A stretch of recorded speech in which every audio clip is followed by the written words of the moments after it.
Olá, tudo bem? Eu sou Júnior Oliveira, esse é o projeto Workshop Virtual História da Iluminação Cênica. Esse projeto tem um apoio da Lei Aldir Blanc, da Secretaria Especial da Cultura do município de Goiânia e da Prefeitura de Goiânia, né? Eu trabalho como iluminador e cenotécnico em Goiânia desde 1996, profissionalmente. Iniciei na iluminação no Teatro da Escola Técnica. Como bolsista do curso de Eletrotécnica, comecei a aprendizagem lá dentro desse teatro. Sou bacharel em Direção de Arte pela Universidade Federal de Goiás e tenho especialização em Docência do Ensino Superior pela FABEC, Faculdade Brasileira de Educação e Cultura, Seção Goiás. Bem, esse é o projeto História da Iluminação Cênica, da luz natural à luz elétrica, a iluminação elétrica, né? Desde o início de teatro grego, né? Da luz do sol, luz natural no teatro grego, até o surgimento da energia elétrica no começo do século XX, né? Mas primeiro a gente vai falar um pouquinho dos conceitos, o que é luz e suas características, né? Alguns índices, algumas medições. Tá bom? Então vamos lá. Luz é uma onda eletromagnética visível formada pela propagação do conjunto de um campo magnético e um campo elétrico. A luz visível, segundo a professora Giannini, no livro Luminotécnica, o manual Luminotécnica, a luz é uma modalidade de energia radiante verificada pela sensação visual de claridade, e essa faixa de radiação das ondas eletromagnéticas detectada pelo olho humano se situa entre 3.800 nanômetros e 380 nanômetros, quer dizer, 380 nanômetros e 780 nanômetros. Lembrando que nanômetro é uma unidade de medida, né, que é o milionésimo do milímetro ou bilionésimo do metro, tá? A iluminação, a luz, ela tem algumas grandezas, né, básicas, que é a intensidade, frequência e polarização. A intensidade a gente pode medir pelo brilho, da luz, e a frequência pela cor, né, que a gente vai ver um pouco mais à frente no comprimento de onda. Bem, essa escala aí de 380 nanômetros a 780 nanômetros é o que a gente chama de luz visível ou espectro luminoso, né? O espectro luminoso é a porção do espectro eletromagnético cuja radiação composta por fótons pode ser observada e captada pelo olho humano, né? Esse espectro está aqui entre a radiação ultravioleta, que está ali, mais os azuis, os violetas, dos azuis até os violetas, dos 380 a 400 nanômetros, e a radiação infravermelho, que está lá na região dos 700 nanômetros, 780 nanômetros, certo? Acima e abaixo disso estão as ondas de rádio, radiação raio-x, raio gama, que não é visível ao olho humano, né? O comprimento de onda são os valores repetidos no padrão de onda, né? São que mede os comprimentos de cada onda dentro desse espectro luminoso. E por esse comprimento de onda a gente pode identificar a posição que essa luz emitida, pela sua coloração, está localizada dentro do espectro luminoso. Lembrando que os comprimentos de onda dos infravermelhos e descendo para os ultravioletas, os infravermelhos são comprimentos de onda mais longos, né, maiores, mais espaçados, e os comprimentos de onda da radiação ultravioleta, ela é menos comprida, né, mais curta,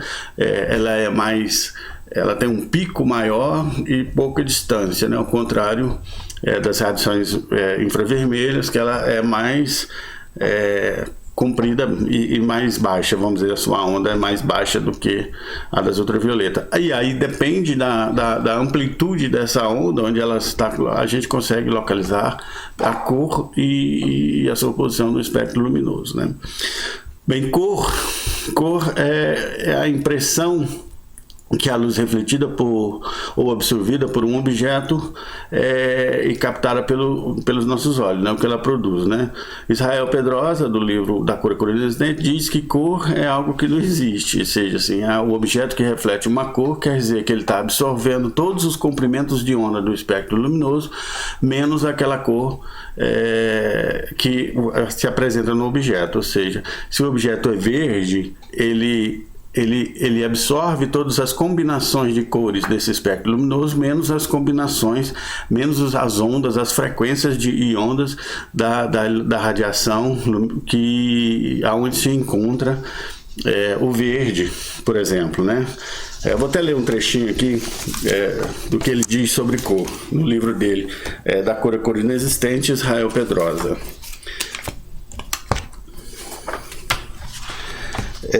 A cor não tem existência material, é apenas sensação produzida por certas organizações nervosas sobre a ação da luz, mais precisamente a sensação provocada pela ação da luz sobre o órgão da visão. Seu aparecimento está condicionado, portanto, à existência de dois elementos: a luz, objeto físico agindo como estímulo, e o olho, aparelho receptor funcionando como decifrador. Os estímulos que causam as sensações cromáticas são divididos em dois grupos, os das cores luz e o das cores pigmento. A cor luz, luz colorida, é a radiação luminosa visível que tem como síntese aditiva a luz branca, ou seja, quanto mais se adiciona luz colorida, tende-se ao branco, né? Sua melhor expressão é a luz solar, por reunir de forma equilibrada todas as matizes existentes na natureza. As faixas coloridas que compõem o espectro solar, quando tomadas isoladamente, uma a uma, denomina-se luz monocromática. A cor pigmento é a substância material que, conforme na sua natureza, absorve, refrata e reflete os raios luminosos componentes da luz que se incide sobre ela. Portanto, ele está dizendo que a cor do objeto é o que ela não consegue reter, né? É a qualidade da luz refletida que devemos a sua denominação, o que nos leva a chamar um corpo verde a sua capacidade de absorver quase todos os raios da luz branca incidente, refletindo para os nossos olhos apenas a totalidade das cores que formam o verde. Se o corpo verde absorve integralmente as outras faixas coloridas da luz, a luz azul, a luz vermelha e seus raios outros derivados, o mesmo ocorre com o vermelho absorvendo as faixas de verde e azul menos as faixas de vermelho. Ele diz também que sobre a percepção de cor é um fenômeno bastante mais complexo que o da sensação de cor. Neste entram apenas os elementos físicos e o fisiológico do olho, né? A sensação de cor. No outro, que é a percepção, entram, além dos elementos citados, os dados psicológicos que alteram substancialmente a qualidade do que se vê. Ou seja, as individualidades aí e as experiências, o acúmulo de cada indivíduo pode, exemplificando, podemos citar o fatídico lençol branco, dos parecer branco, tanto sobre a luz incidente amarela como sobre a luz violácea de Mercúrio, quando em realidade ele é tão amarelo quanto a luz incidente, quanto iluminado por ela, assim como o violáceo quando a luz Mercúrio que o ilumina.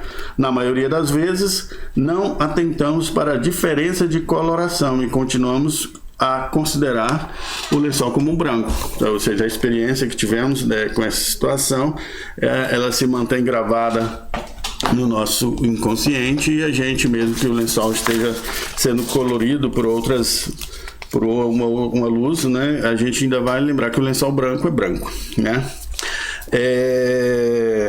Bem, seguindo, a gente tem o índice de reprodução de cor. Esse índice de reprodução de cor é mais uma tabela de qualificação, de qualidade do produto em relação a outros produtos. A lâmpada, a qualidade do iluminante, né? do equipamento. Não é algo que a gente vá utilizar para algum projeto de criação de luz e tal. Mas as indústrias na arquitetura, né? para as residências, para as luzes arquiteturais, é um índice de qualidade do equipamento adquirido, né? O IRC é o índice de reprodução de cor, um sistema de qualidade desenvolvido no século XX, após a polarização das lâmpadas HID e fluorescente. Esse índice de representação é representado por uma escala de 0 a 100, cuja função é demonstrar a capacidade de reprodução de cor de uma determinada fonte luminosa artificial em relação à luz do sol. Ou seja, quanto mais essa lâmpada se aproximar da qualidade da luz solar, melhor é o seu índice de reprodução de cor, né? Como a gente pode ver nessa imagem logo abaixo, né, que de um lado a imagem está mais opaca, sem cor, sem vida, e do outro ela está mais colorida, quente, mais viva, né? Isso é uma tabela do índice de reprodução de cor, que considera uma lâmpada que tem um mau índice de reprodução de cor, uma lâmpada que é abaixo de 80%, né? Desse 0 a 100, 80% é considerado uma lâmpada de baixa qualidade, um equipamento de baixa qualidade, uma iluminação de baixa qualidade, quer dizer, acima disso é considerado uma iluminação de boa qualidade, o melhor acima de 90%, 95%, né? Outra questão, quando se fala de luz, é a temperatura de cor. Temperatura de cor não está ligada especificamente ao aquecimento, a temperatura física do equipamento, mas assim uma sensação psicológica de conforto da cor, né? A temperatura de cor expressa a aparência da cor, da luz emitida pela fonte luminosa. Quando falamos em luz quente ou fria, não estamos referindo ao calor físico da lâmpada, mas sim ao tom de cor que ela dá ao ambiente, né? Ao conforto do ambiente. A gente sente mais conforto numa temperatura de cor de aproximadamente 2.400, 3, que são essas temperaturas mais amareladas, né? Nessa imagem abaixo seria até aproximadamente a terceira lâmpada da esquerda para a direita, né? A mais amarela até ela começa a não ficar tão amarela. E a da outra ponta é uma temperatura muito alta, próxima a 10.000 ou a 10.000, não consigo ver aqui, mas é isso mesmo.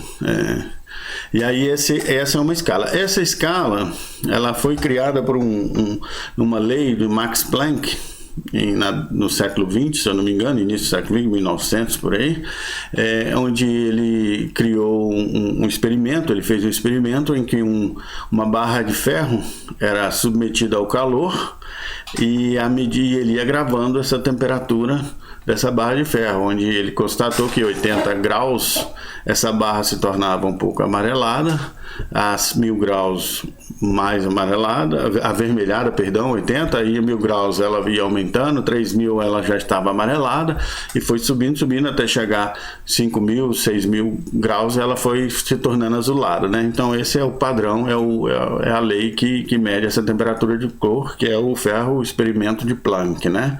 E essa temperatura ela é observada em graus Kelvin, né? A temperatura em graus Kelvin, ok? Bem, acho que de luz agora é isso, né? Vamos dar uma pincelada agora no início do fenômeno teatral, né? O surgimento do teatro grego, né? O teatro, na verdade, é uma manifestação anterior ao teatro grego, né? Bem anterior.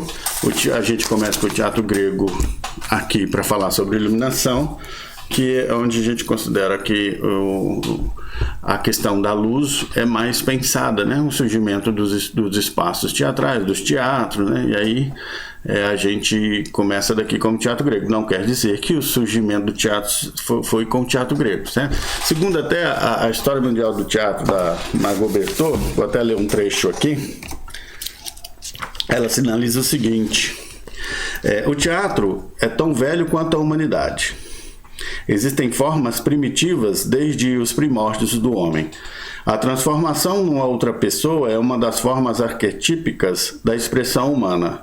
O raio de ação do teatro, portanto, inclui a pantomima de caça dos povos da Idade do Gelo e as categorias dramáticas diferenciadas dos tempos modernos. O encanto mágico do teatro, num sentido mais amplo, está na capacidade inexaurível de apresentar-se aos olhos do público sem revelar seu segredo pessoal. o xamã, que é porta-voz do Deus, o dançarino mascarado, que afasta os demônios, o ator que traz à vida a obra do poeta. Todas obedecem ao mesmo comando, que é a conjuração de uma outra realidade mais verdadeira. Converter essa conjuração em teatro pressupõe duas coisas: a elevação do artista acima das leis que governam a vida cotidiana, suas transformações na medida que o vislumbre mais alto, e a presença de espectadores preparados para perceber a mensagem deste vislumbre, né? Ele sinaliza que, do ponto de vista de evolução cultural, ela sinaliza, né? Do ponto de vista da evolução cultural do teatro, está basicamente atrelada ao surgimento de novas tecnologias, né? Se a gente for para o teatro moderno, tem mais indumentário, o teatro renascentista teve mais indumentários, e por aí vai, né? Entre as tradições primitivas de teatro até as inúmeros os componentes cênicos, basicamente seria isso dentro da sua realidade social, né, do seu tempo, né?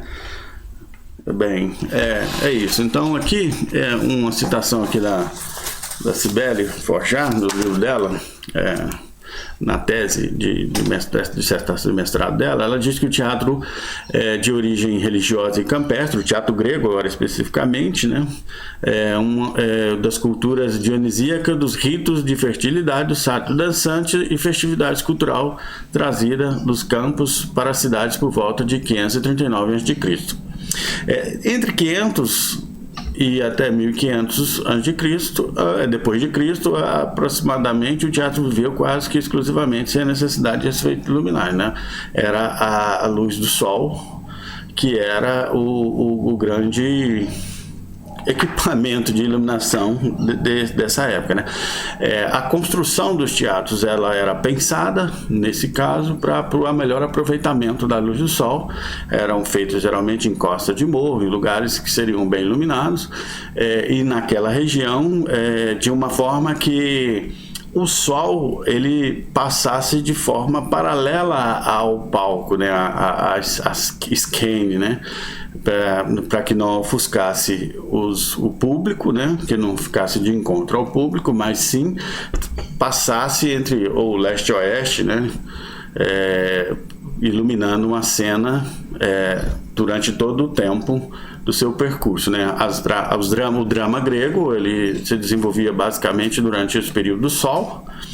Ele começava pela manhã, o público chegava, ocupava seus lugares no teatron ou na arquibancada, né? Da mesma definição de teatro é lugar de onde se vê, se não me engano, né? Se eu não me engano. E o público assistia a essas peças teatrais durante o dia. À noite retornavam a uma cidade e no outro dia voltavam pela manhã para poder continuar assistindo às representações. Tinha algumas convenções, claro, assim, relâmpagos e outros efeitos, era assim, algum refletor, algum equipamento reflexivo iluminava, refletia a luz do sol e por aí vai, né? No teatro não tinha muitos recursos. Basicamente era uma convenção. As sombras, as dificuldades, o tempo nublado, tudo isso era aceitado pelo público e um dos efeitos, por exemplo, assim, o ator poderia entrar em cena com uma tocha em plena luz do sol e esse símbolo, esse signo, quer dizer, era aceito pelo público como se esse ator estivesse em um lugar escuro, e que precisava de iluminação extra, né? Existem alguns relatos de que tochas, velas, tochas, achotes foram usados para continuar alguma representação do teatro quando a luz do sol ia se diminuindo, né? Mas é algo que tem que se aprofundar sobre isso. As construções do teatro, esse era basicamente, né? A gente vai ver o teatro grego e assim da mesma forma o teatro romano. A diferença básica entre um e o outro desse período aí é que os teatros romanos eram construídos, né, fora das colinas, né, é uma diferença básica, mas no mais não tem muita diferença, né. Deixa eu buscar aqui uma citação aqui do livro do Paulo César, Dramaturgia da Luz, Paulo César de Medeiros. O cólon, a esquene, a escadaria, né, de as escadas, as decorações, o prosquênio, a colunata, a orquestra, o coro e os párados são as partes, né, vamos dizer assim, da construção do teatro grego. O teatro romano também é similar, né? A esquene deu origem à cena, né? A esquene é a cabana onde eram guardados cenários e onde os atores se preparavam para atuar, né? Segundo o livro aqui do Paulo César, da Dramaturgia da Luz. O prosquênio, ou proscênio, onde que a gente conhece, né? É o local onde os atores representavam, né? A orquestra é o local onde se dançavam. O termo orquestra da origem orquestrae, né? Orquestai da origem orquestra, né?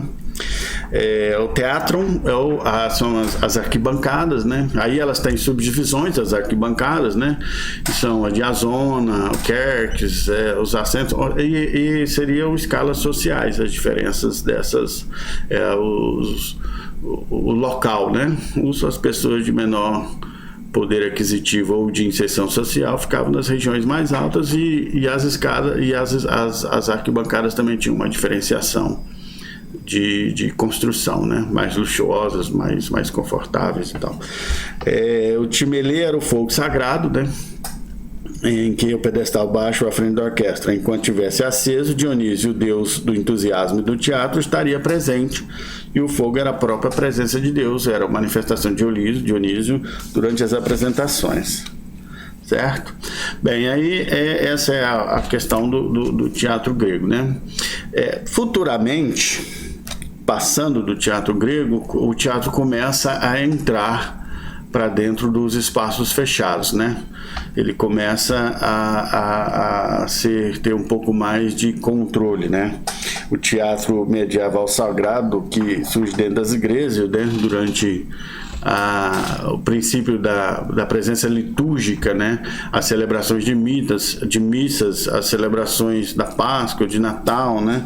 São transformadas, né, num rito teatral, e o teatro basicamente vive durante esse período da Idade Média, né? Quase que exclusivamente dentro desses ritos litúrgicos da igreja, e aí se necessita da iluminação, né? A iluminação do fogo, velas, achotes, né? E esse teatro vai viver quase que exclusivamente iluminado por isso. Não tem nenhum pensamento maior desse iluminante, a não ser a propriedade, a capacidade desse material de iluminar. Existiam certos cuidados com materiais que durassem mais, né? Que o fogo durasse mais, que saísse menos fumaça, mas basicamente as tochas, os achotes, as velas eram distribuídos no ambiente da representação, e a questão era iluminar, né? Iluminar, uma iluminação não muito boa, mas era iluminada. E tinha outra coisa, que também eram os vidros, os vitrais, né? Que eram posicionados nas catedrais, poderiam usar essa luz do sol passando pelos vitrais, né?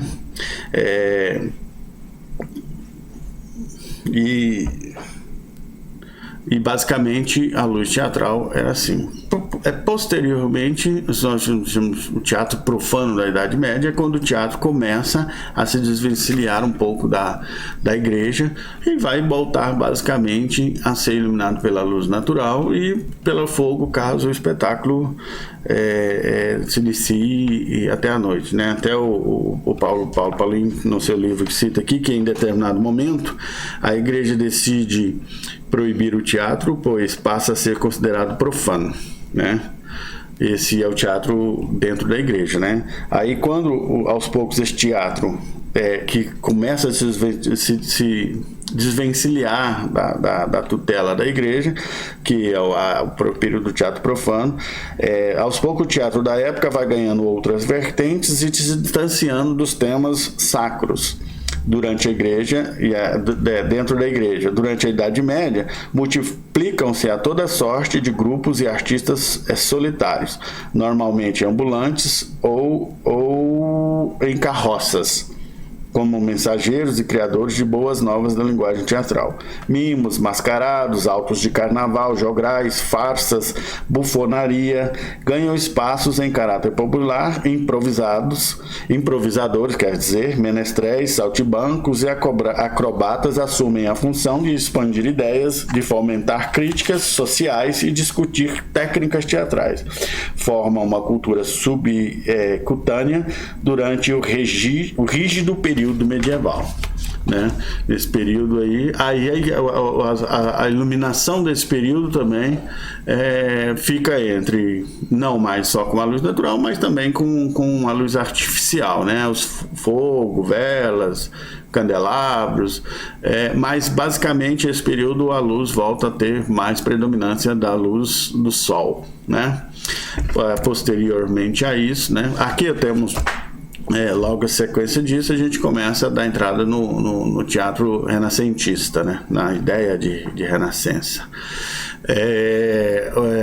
Bem, aqui são duas imagens, né, que simbolizam o teatro já no primeiro período do teatro medieval, né, dentro do ritual sacro. E outra imagem já um pouco o teatro indo para a rua, mas também tem um pouco das questões religiosas, né? O teatro renascentista, do ponto de vista do espetáculo, a transformação é total.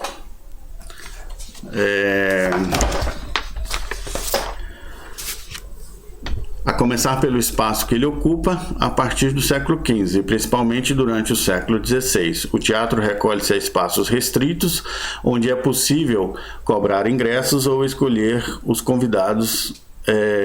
Alguns destes espaços continuam abertos à luz solar, porém há uma tendência cada vez maior de ocupar espaços fechados e edifícios especialmente construídos para as representações.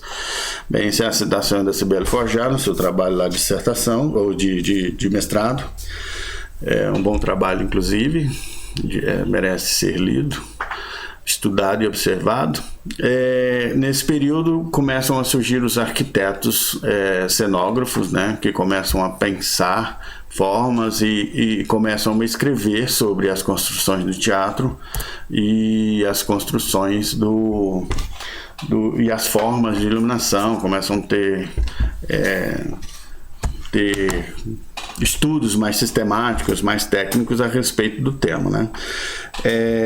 Também aqui do livro do Paulinho, quer dizer,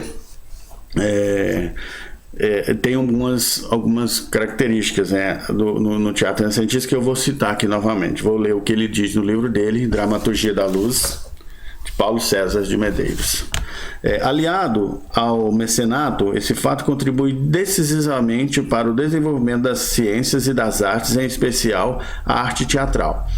No final do século XV ocorre uma revolução nos costumes, no estudo e nas relações entre o comércio e as artes em geral. Inicia-se o Renascimento.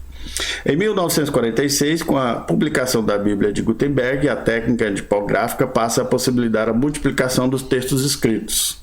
O teatro renascentista estabelece a poética de Aristóteles como ponto referencial para a teoria dramática, né? Essa poética de Aristóteles, o teatro renascentista resgata, né, os valores estéticos, os valores da Grécia Antiga, né? A partir do século XV, principalmente do século XVI, começam as construções dos primeiros teatros fechados destinados somente a apresentações cênicas e musicais. No final do século XVI, são construídos os primeiros palcos elisabetanos reservados exclusivamente às encenações. No século XVI até o século XIX, diferentes formas de utilização do fogo, velas, candelabros, combustões de óleos vegetais e minerais, lâmpadas de azeite e controle de chama por gás se tornam as primeiras fontes de luz. Aquilo que eu estava dizendo. Nesse período, começa a se estudar sistematicamente e tecnicamente as formas de iluminar uma peça, né? Aí vão ter diferentes estudos. O Sebastian Serlio começam a botar vidros com líquidos luminosos em frente a velas, em frente para tentar fazer uma luz que tenha cor, né? E por aí vai, simulando um filtro, né, que hoje a gente conhece como gelatina. Lá eles nos refletores analógicos, né? Lá ele começa a botar filtros com líquidos, vidros transparentes com vidros coloridos, na tentativa de colorir essa iluminação das peças, né? Na França, os salões dos hotéis e dos palácios funcionam como espaço de representação, utilizando grande quantidade de velas e candelabros. A luz também estava relacionada ao luxo dos eventos. Na Espanha, os pátios dos hospitais das Irmandades são os primeiros palcos do ciclo de ouro espanhol e abrigam apresentações de artistas mambembes. Em 1486 é lançada na Itália uma edição de Arquitetura Livre, 10 livros sobre arquitetura de Vitrúvio, quer dizer. Arquiteto engenheiro romano do século I a.C., que dá contribuições essenciais para a criação dos palcos renascentistas de acordo com o modelo de palcos da antiguidade. Essa seria uma boa data para marcar o início do Renascimento no teatro. Nesse período, os teatros são construídos de forma a aproveitar a luz do dia, através de clarabóias no centro das construções e de janelas situadas atrás da plateia. Ao mesmo tempo, os cenógrafos começam a criar cenários que unem telões pintados com elementos cenográficos reais, ampliando a noção de perspectiva, a grande paixão da Renascença, né? O descobrimento da perspectiva, a gente pode ver que está nesse teatro, né? Esse teatro,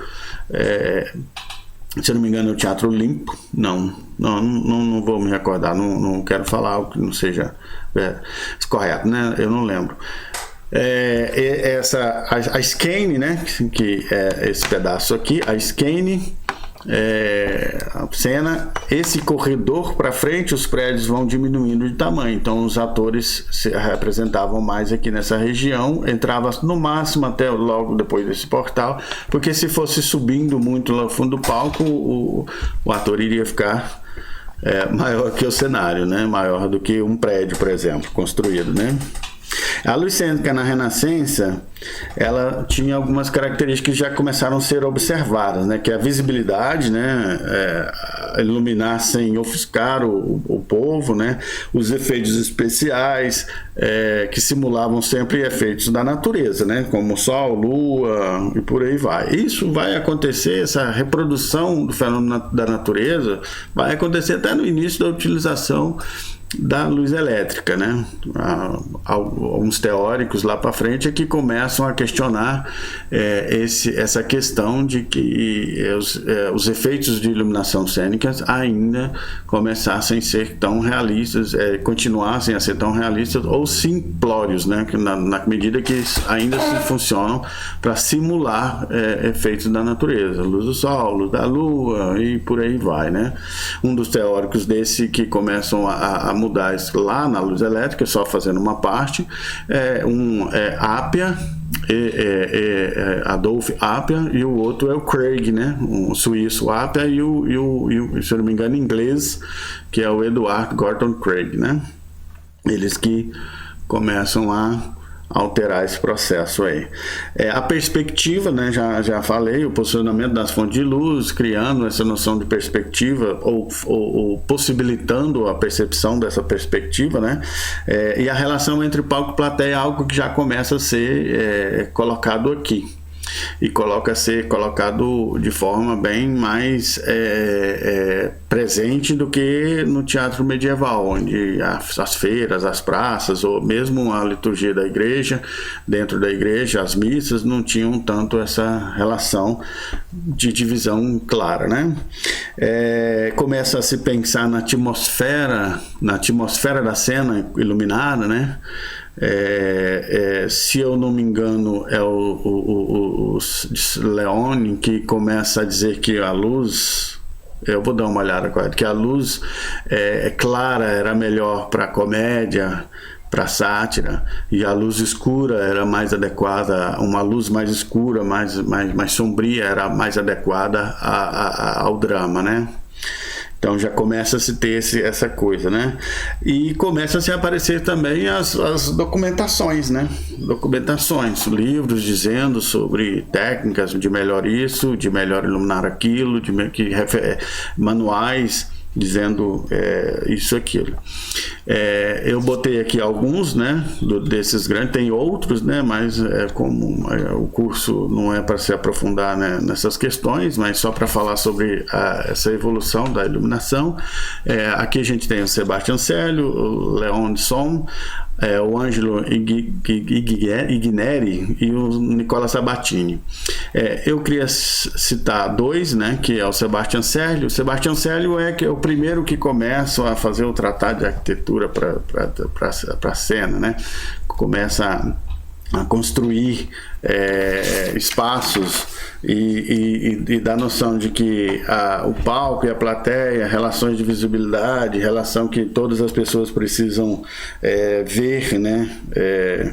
O que se está representando, né? Ele é considerado o pioneiro, né? Ele começa a mexer com os filtros, a estudar filtros de cor, a estudar a arquitetura do teatro, as relações de plateia e palco. Então ele é o primeiro que começa a desenvolver esses estudos, né? O Nicola Sabatini também é um que é bastante interessante, porque ele também começa a desenvolver equipamentos de iluminação, né? Tem um sistema de cordas que ele, se eu não me engano, está aqui numa imagem aqui na frente. Essa lâmpada, a última lâmpada da direita, a penúltima, né? Essa imagem aqui é um sistema do Sabatini, onde por cabos ele consegue apagar essa vela ou interromper a luz dessa chama aí, né? Então ele começa a desenvolver o que alguns teóricos dizem ser uma ideia dos primeiros do primeiro sistema de dimmer, né? Dimmer é um sistema de controle dos equipamentos de luz, onde possibilita acender e apagar junto com um console de iluminação, né? Junto com a mesa, acender e apagar os refletores, né? Aí se Sabatini, ele já tem um pouco esse estudo, né? Então, Nicola Sabatini, agora eu vou ler um pouquinho sobre quem foi cada um, né? Ele foi um arquiteto, engenheiro e cenógrafo, escreveu práticas de fabricar cenários e máquinas no teatro, contendo técnicas de iluminação, cenografias e os efeitos especiais, né? O Leone foi um dramaturgo, poeta e encenador, escreveu pela primeira vez sobre as funções dramáticas da luz. É ele mesmo que falou que a tragédia era melhor com pouca luz e a comédia com mais luz, né? E ele também sinalizou a importância de diminuir a quantidade ou a intensidade também da iluminação da plateia, para que fosse o palco da representação, né? E aí tem o Ângelo, poeta e dramaturgo, que faz apagar totalmente a plateia. O Leão começou e ele apagou totalmente a plateia. Por outro lado, a resistência da sociedade da época, porque os teatros eram pontos de encontros sociais, né? As pessoas queriam ser vistas e ver, né? Então não deu muito certo, né?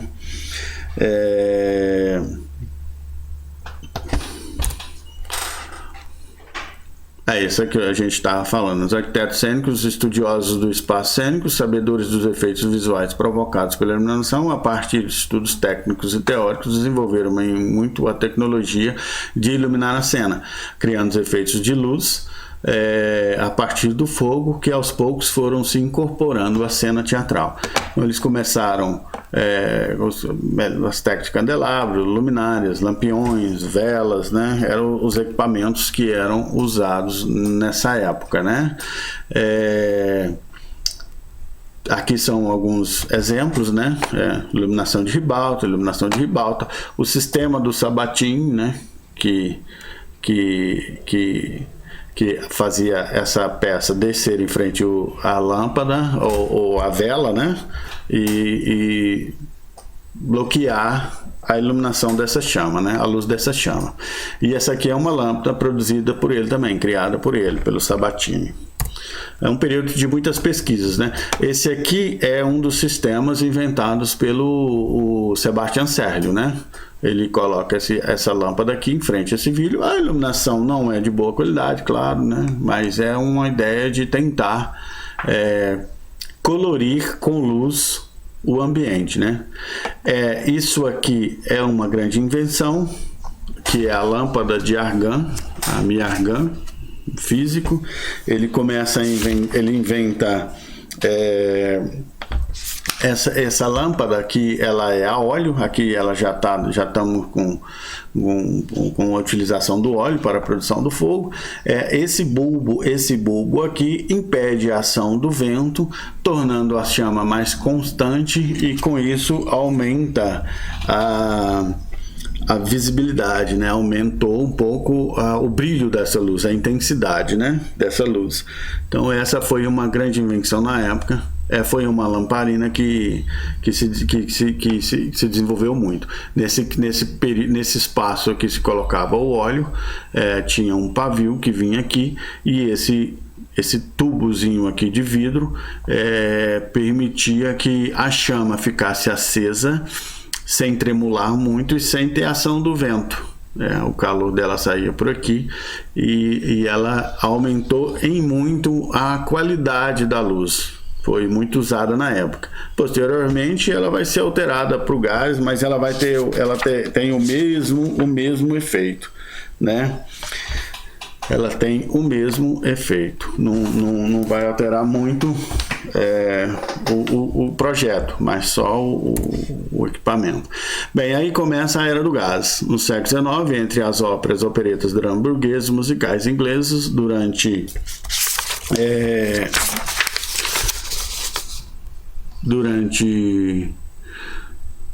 vou começar de novo, né? Século óperas, operetas, dramas burgueses, musicais ingleses, comédia luminosa, vaudeville. O palco italiano se firma, né, como a casa de espetáculo mais comum na época, né? E o progresso técnico, serviço de espetáculo, e também aumenta, né, a qualidade. As pesquisas vão se tornando mais realidades, né? Vão se concretizando, né? No teatro, né? Nas ruas de Londres começa o gás, começa a utilização do gás a ser utilizado a partir de 1807, e a partir de 1909 a iluminação doméstica a partir de 1940, né? Nos teatros é empregado de forma genérica a partir de Tô querendo achar um negócio aqui, mas é isso mesmo. No teatro, a partir de 1950. As primeiras adaptações do Liceu do Teatro de Londres, né? O gás entra, né? A maioria dos teatros tem gás, mas ainda tem como é que fala? As lâmpadas, as lamparinas a óleo, elas ainda são bem utilizadas, né? O gás vai se provar também que, assim, apesar de ter uma evolução grande, era uma coisa mais arriscada e tal, né? Este é um projeto, né? É um projeto de luminária que se tomou comum, né, na época, que é distribuída pelo Thomas Drummond. Ela torna-se popular para iluminar teatros, né? Ela é uma luz bem forte, ela começa a fazer uma luz bem clara.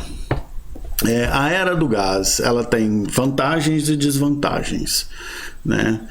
E as vantagens eram do gás é que a luz era mais intensa. Um candelabro a gás equivalia a 12 velas, já era bem. A regulagem da intensidade, né? Poderia se ter diferentes fontes de luz com diferentes intensidades de luz, né? Com um ponto com brilho forte, outro mais menos forte, o que fazia ter um pouco esse jogo de luz, né?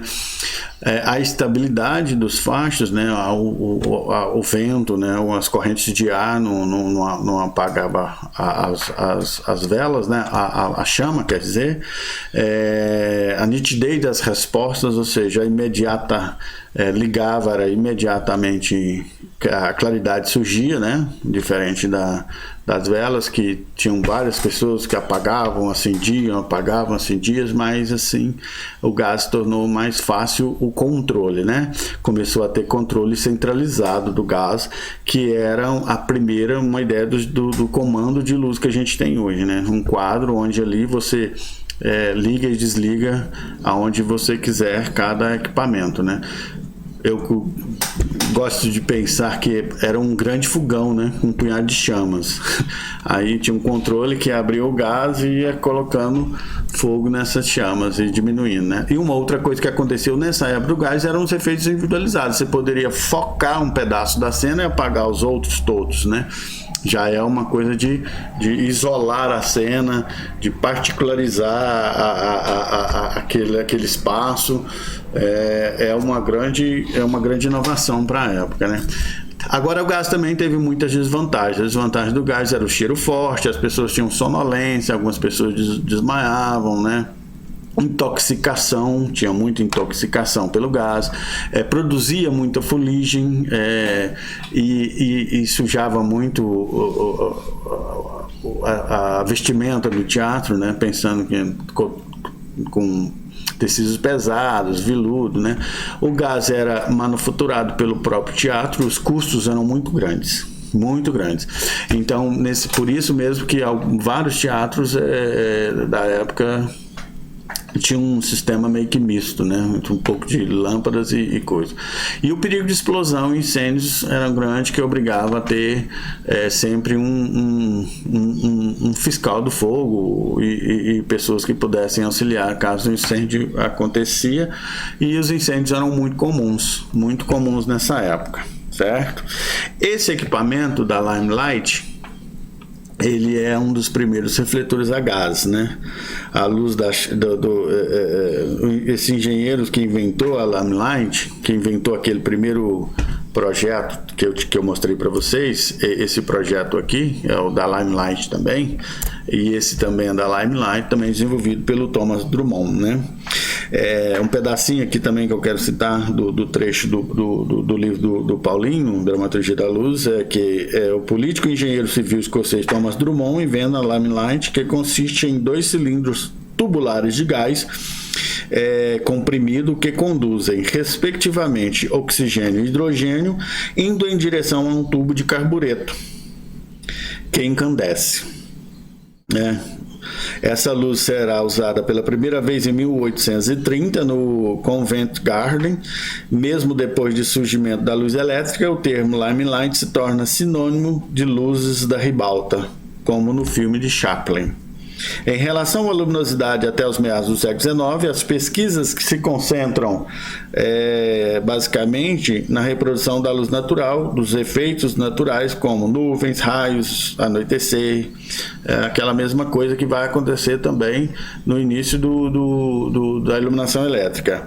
Em 1840, a primeira lâmpada de arco voltaico é acesa durante a ópera O Profeta, de Giacomo Meyerbeer, imitando o sol nascendo. Surgem assim os mestres do fenômeno físico do teatro, os chefes eletricistas e os especialistas em ótica. São cientistas iluminadores como Júlio Dubois, Hugo Barr, criadores de efeitos especiais para óperas, né? Hugo Barr, inclusive, vai, se eu não me engano, vai influenciar e muito o Appia. Ele é um professor do Adolf Appia, que a gente vai falar um pouco do Appia quando a gente estiver na parte da luz elétrica, tá? Eu vou ler só um pouquinho da biografia do Júlio Boschi, do Boschi, óptico e chefe de serviço de iluminação elétrica da Ópera de Paris, cria refletores com parabólico e produz catálogo dos aparelhos utilizados na produção dos fenômenos físicos no teatro. Em 1864. Entre esses aparelhos estão o primeiro modelo de canhão seguidor feito de arco-íris, efeito do arco-íris, quer dizer, nascer do sol, lâmpada de arco voltaico e lanternas mágicas para a origem de imagens fotográficas. Hugo Barr é considerado pelos alemães o pai da luz. Criou centenas de traquitanas eletro-ópticas para a projeção de efeitos, inclusive para óperas de Wagner, nuvens negras, inundações, incêndios, chuva, neve, aparições de feiticeiras, de deuses. Adolf Appia foi estagiário de Hugo Barr e, por conta disso, muito influenciado em suas concepções cênicas e na utilização de projetos, foi o primeiro a usar sombra no palco de forma intencional. É isso que acontece. O Appia, mais para frente, né, vai mudar um pouco essa relação entre que os equipamentos de iluminação da Renascença, lá, fogo, o óleo, as lamparinas, os archotes e tal, quando se começa a pensar uma técnica e uma teoria da iluminação cênica lá na Renascença, além de iluminar a cena, os efeitos que mais se pensavam eram efeitos da natureza, não tinha muita questão não. Então aqui é a mesma, só para exemplificar, aqui é a mesma lâmpada do Armia-Argan, né, que ele inventou. Deixa eu só ver se eu acho um negócio aqui. Não tá. O Armia-Argan inventou na época do óleo, certo? E aqui a adaptação dela para o gás, né? Não temos aqui mais o reservatório de óleo no mineral, óleo mineral vegetal que era usado na época, e aqui tem-se o tubo do gás acendendo e a chama no mesmo projeto. Aqui é a mesma ideia daquela luz de ribalta, mas aqui é de parede, essa luminária aqui é uma luminária de parede, mas usa-se o mesmo princípio de, voltando aqui, dessas luminárias aqui, né? Só que essas eram de chão e aquela lá no caso é de parede, mas a adaptação para o gás para aquelas de chão e essa de parede se fazem da mesma forma, se acontecem da mesma forma, né? Bem, aqui já a gente vai começar com a história da iluminação, quando o surgimento da iluminação elétrica, mas eu acho que aqui agora a gente dá uma pausa, que a gente vai falar da luz elétrica e quando começa a iluminação elétrica no teatro e as suas pesquisas para refletores, a lâmpada do Thomas Edison em 1874, se eu não me engano, 1874, para frente, a luz começa a se popularizar, né, tanto nos centros urbanos, nas fábricas, nos teatros, né? E aí é um estudo, uma evolução bem rápida e bem diversificada, que a gente tem muita coisa para falar. Começa a ter uns estudos de alguns teóricos como o Appia, o Wagner, inclusive tem algumas coisas, o Craig, e por aí vai até chegar aos nossos dias, né? Então é muita coisa. Tem um manual de como iluminar do Mackenzie, de 1930, se eu não me engano, que é um americano, e aí a gente vai falar um pouco dessa coisa dos europeus que trabalham mais a estética no plano conceitual e as grandes contribuições que eu acredito, particularmente a grande contribuição que o Mackenzie deu quando ele cria o manual de iluminar, né? São formas básicas de iluminar tanto ele quanto a assistente dele, a Rosenthal, que também dá uma contribuição bem forte. Mas assim, a história da iluminação não começou com Thomas Edison, né? Muito já se vinha de pesquisa, as lâmpadas de arco voltaico já eram usadas, né? bem antes dessa iluminação, dessa lâmpada do Thomas Edison, tanto nas ruas, né, como nos faróis da navegação eram usadas para orientação de navegação, as lâmpadas de arco voltaico. Então, assim, a gente vai vendo que muita coisa aconteceu, e a luz elétrica, a energia elétrica, quer dizer, já estava presente antes dessa lâmpada do Thomas Edison, que é uma consequência de um grande número de pessoas estudando, pesquisando e a ciência sendo desenvolvida na época. Bem, eu vou encerrar essa parte aqui para que o vídeo não fique tão longo, né? E aí a gente volta com a segunda parte já desse surgimento da iluminação com a energia elétrica, tá bom? Então é isso, vou encerrar essa parte. Eu agradeço a todos vocês. Até!